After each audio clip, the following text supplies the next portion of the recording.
Una sequía, decía alguien que es como una muerte lenta. Ya tenemos tanto tiempo así de vivir sin agua que no se imagina usted. Mire, el problema de la sequía es grave, pero más graves son las promesas incumplidas.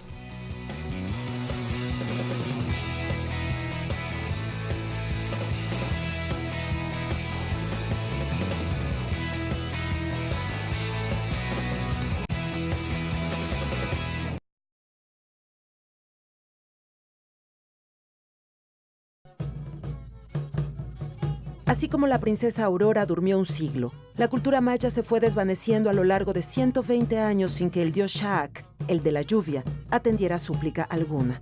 Aparentemente, a partir del año 800 después de Cristo y hasta el 920 hubo una sequía muy marcada. No estoy diciendo que dejara de llover completamente. Lo que se maneja es que llovía tan poco que los mantos freáticos no recuperaban el nivel. Si el príncipe encontró el castillo cubierto de maleza, los arqueólogos encontraron en la zona del Tigre al sur de Campeche testigos de una prolongada sequía. En medio del cauce, más o menos a cada 20-25 metros, había cistas, o sea, como cajas de piedra hechas con lajas, en el fondo del río, en medio del cauce, con ofrendas. Entonces es muy difícil que los mayas hayan hecho apneas, o sea, buceos, ¿no? Para depositar las ofrendas. ¿Por qué? Porque el agua es muy turbia, o sea, la visibilidad en el río es como de 5 o 7 centímetros, ¿no? Y la corriente es fuerte. Ausente el dios de la lluvia, ausentes las hadas, los mayas iban tras cauces dormidos. Evidentemente hubo un ritual donde los señores de la ciudad iban siguiendo el curso del río, depositando estas ofrendas para tratar de devolver el agua, ¿no? Los gobernantes mayas, bueno, eran descendientes directos de los dioses. Entonces ellos tenían que hacer ceremonias anuales precisamente para propiciar la lluvia y para propiciar la fertilidad. Entonces si de repente deja de llover, bueno, la gente del pueblo pues va a decir algo está sucediendo, ¿no? La falta de lluvia para los cultivos de maíz, frijol, chile, calabaza, para el consumo de las ciudades, llevó a un investigador estadounidense hacia la hipótesis de un desastre natural de proporciones insospechadas. Él habla de que hay cadenas climáticas, ¿no? Por ejemplo, él empezó a notar que cuando había, por ejemplo, me parece que es heladas allá en el norte de Europa, ¿sí? Había sequía en Yucatán. Entonces, aparentemente hay cadenas climáticas que enlazan las zonas más dispares que uno puede imaginar. Aurora despertó 100 años después abrazada por un beso. La cultura maya, en cambio, dejó de escribir su historia hacia el siglo X de nuestra era. Cesaron, por ejemplo, de erigirse estelas, que era muy importante para ellos, ¿no? Estas estelas donde hablan de las hazañas de los señores, de eventos astronómicos, de guerras, de matrimonios. Cesa la erección de estelas, cesa el comercio de la cerámica polícroma, que era muy importante. En medio de la selva, el mundo sigue su huella sorprendido: los mayas.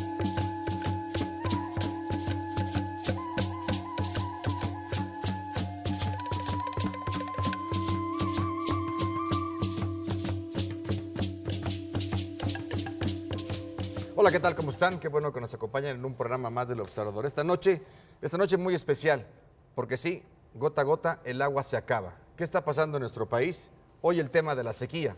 Y nos da mucho gusto que esta noche también nos acompañe un invitado especial, el doctor Gabriel Cuadri. Doctor, ¿cómo está? Buenas noches, bienvenido. Bien, buenas noches, un honor para mí estar en Canal 22. Y un gusto poder saludar también a mi compañera y colega Jacaranda Correa. Jacaranda, ¿cómo te va? ¿Cómo estás? Pues encantada de estar por aquí. Como tú dices, un tema interesante, con muchas aristas, ¿no? Y ahora, bueno, pues empezaremos, me imagino, que a discutir ya por fin, después de tanto tiempo que se negó este impacto del cambio climático. Yo creo que ya estaríamos como en la situación de decir, ya hay un cambio climático que está impactando, aunque todavía no medimos las consecuencias, pero ahí está, ¿o no? Hablaremos en unos minutos más, porque solamente el agua no solamente es vida, ya vemos que también es muerte lo que está ocurriendo en otras partes del mundo. Y también nos acompaña en este programa especial y nos da mucho gusto poder saludar vía micrófonos al doctor José Sarucán. Doctor, ¿cómo le va? Buenas noches, gracias por su confianza. Hola, ¿cómo están? Me da mucho gusto estar con ustedes, Jacaranda, César, y también con Gabriel, desde luego. Bien, doctor, le mando un saludo muy afectuoso, un abrazo. Igualmente, doctor, mucho Igualmente, gusto, Gabriel. un honor de tenerlo aquí en este programa. Asesor y presidente de numerosos organismos nacionales e internacionales, como bien sabemos, investigador y conocedor del tema, rector de la UNAM y además más de 190 publicaciones sobre este tema. Y con una frase que me llamó la atención, doctor Sarucán, porque dice que enfrentamos como sociedad la necesidad de generar una nueva ética de relación con el entorno biológico y físico en un planeta que dice, al que nos hemos incorporado apenas ayer. Vaya que todavía no lo entendemos y mucho menos lo atendemos. Pues sí, porque hemos tenido una cultura que nos ha llevado a pensar que somos los dueños del planeta y de todo lo que está encima, en vez de hacernos ver que somos parte de todo el proceso biológico, evolutivo y que dependemos de ese entorno natural del que hemos salido. Pero no, esto todavía no nos cae el 20, como se dice comúnmente.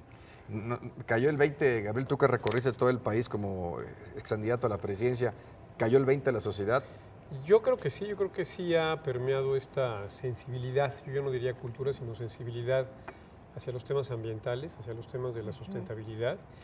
Y me parece que ahora hace falta el siguiente paso, que implica que los ciudadanos realmente se comprometan en respuestas o reacciones o actitudes que sean favorables a que el gobierno o la autoridad pueda tomar las políticas necesarias, porque de poco sirve que digamos que somos muy sensibles y que estamos muy preocupados por el medio ambiente si no aceptamos, por ejemplo, que suba el precio de las gasolinas al eliminarse los subsidios, ¿no? Es como incongruente. Entonces yo creo que hay que dar ese paso adicional en la cultura ambiental para que realmente sepamos que conservar el ambiente cuesta y alguien lo tiene que pagar. Sí.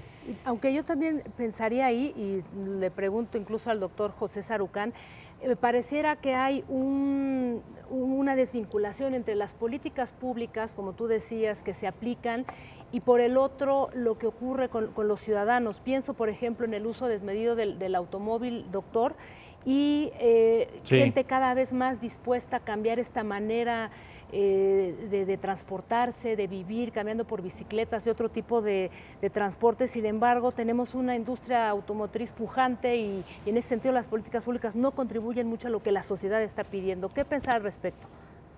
Bueno, yo pensaría, Jacaranda, en ese sentido que lo que ayudaría en el escenario que usted está poniendo es básicamente tener un transporte público adecuado, confiable, accesible, grato y que sin ser demasiado caro, ¿cómo se llama?, recupere los costos de su operación. De otra manera no va a haber manera de desestimular el uso de los automóviles individuales y por lo tanto de estar contribuyendo. El contribuyente más grande de emisiones de CO2 a la atmósfera es el transporte y evidentemente no lo vamos a cambiar mientras no tengamos un sistema de transporte público verdaderamente adecuado para una ciudad del tamaño y la complejidad de la nuestra. Entramos con el tema de la sequía, doctor, y Gabriel Cuadri, que tienes también tu empresa de energías renovables y la empresa CIGEA. En este asunto falta corresponsabilidad, falta una buena relación entre gobierno y sociedad, porque se hablan de muchos números, de mucha inversión, pero también de mucha sequía. 40% del país está afectándose. Mira, yo creo que es un proceso, diría, valga la expresión, dialéctico, en donde el gobierno encabeza, liderea, propone, persuade, y en donde la población se suma, reacciona adecuadamente y digamos que asume una conciencia cívica o de cooperación social en los temas. Yo creo que es ese binomio el que va haciendo avanzar gradualmente a la sociedad y no se explica el uno sin el otro. Decía el doctor Sarucán con toda razón que lo importante, que es vital un transporte público de calidad, eficiente, bien regulado, confortable y a precio accesible.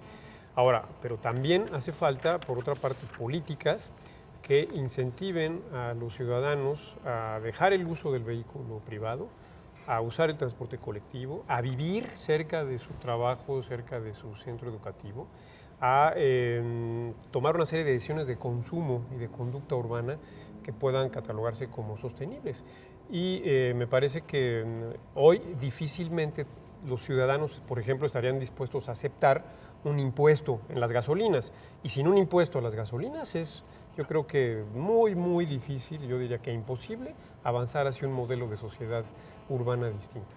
Yo quisiera hacer algo que probablemente pareciera muy didáctico, Gabriel o doctor Sarucán.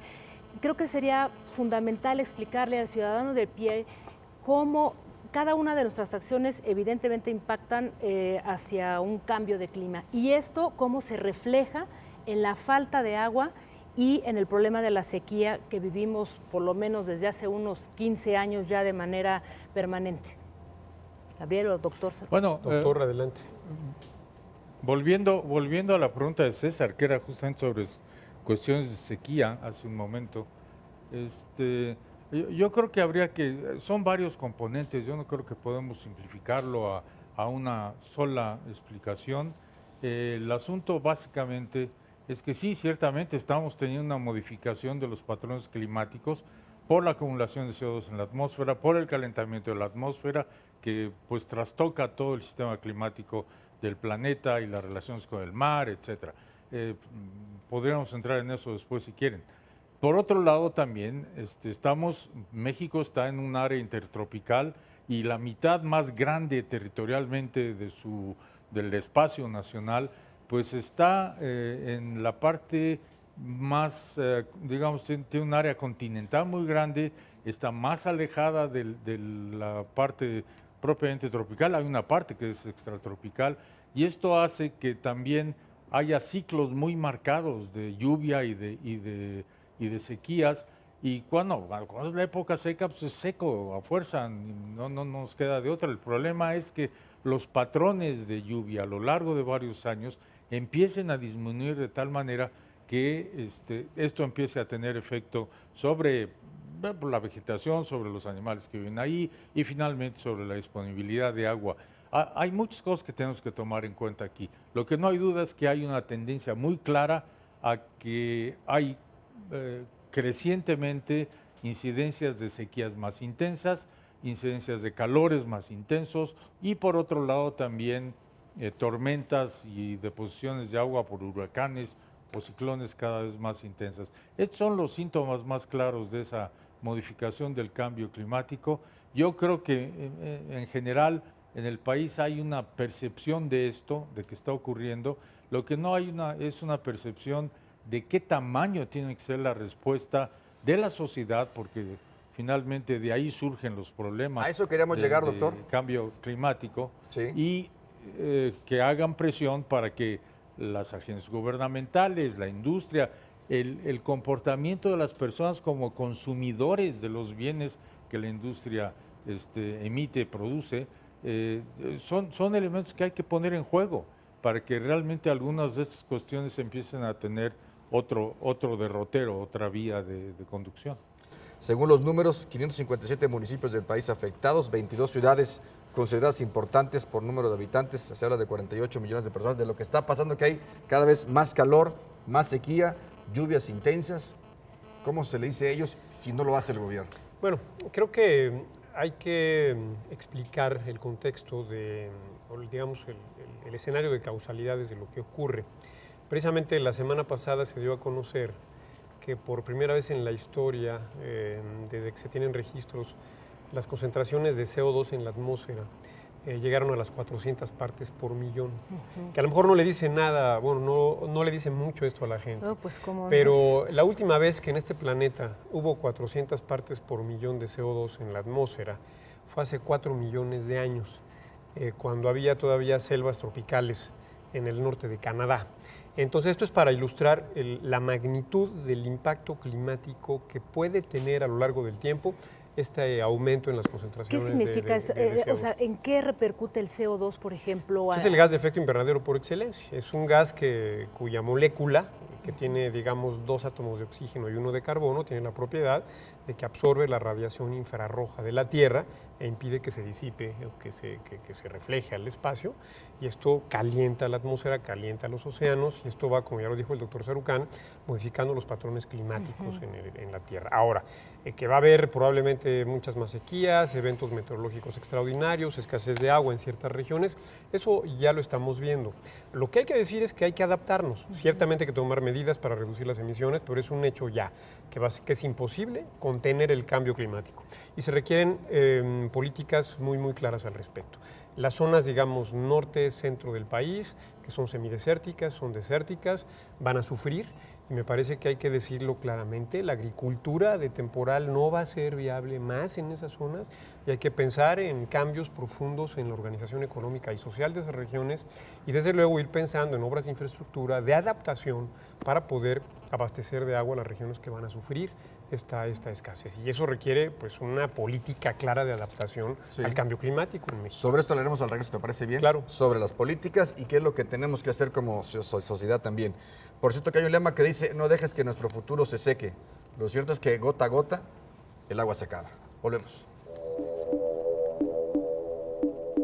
La sequía es el fenómeno natural más devastador para la humanidad, asegura la FAO, más que los terremotos, todavía más que los ciclones, y existe desde tiempos inmemoriales, si bien la actividad del hombre agrava su comportamiento. Hemos cambiado árboles por casas, por áreas agrícolas,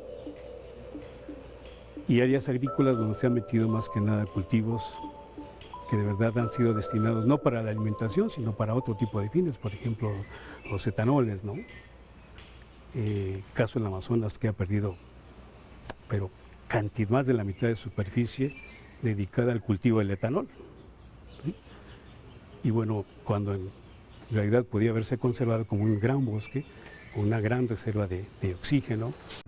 Desde el punto de vista del psicoterapeuta ecuatoriano Johannes Beckman, la prolongación de las sequías y otros fenómenos meteorológicos son producto de un comportamiento centrado en el poder y en el dominio, en la avaricia y la glotonería del ser humano, necio en domesticar a la naturaleza. Hay muchas áreas que padecen grandes inundaciones, en el caso de las costas del Golfo de México, donde, bueno, se sabe de tiempo atrás que esas son áreas que son forzosamente inundables por la gran cantidad de agua que siempre baja, y si un periodo es de gran cantidad de lluvia, con mayor razón va a ser el peligro. Sin embargo, se sigue fomentando que la gente esté viviendo allá. Creo que muchos de esos desastres, si bien es cierto, se dan y duelen, en gran parte somos causantes de eso, es decir, el desastre lo fabricamos nosotros. Puede decirse, en realidad, apunta Beckman, que somos deficientes mentales debido a un excesivo desarrollo del cerebro racional en el que viven los instintos animales y un más que pobre desarrollo del cerebro emocional, intuitivo y espiritual en el que viven las virtudes humanas.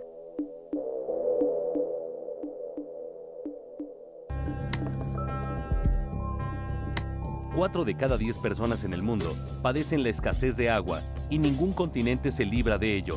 En 2025, cerca de 2.000 millones de personas vivirán en territorios en los que la escasez de agua será absoluta. Organización Mundial de la Salud.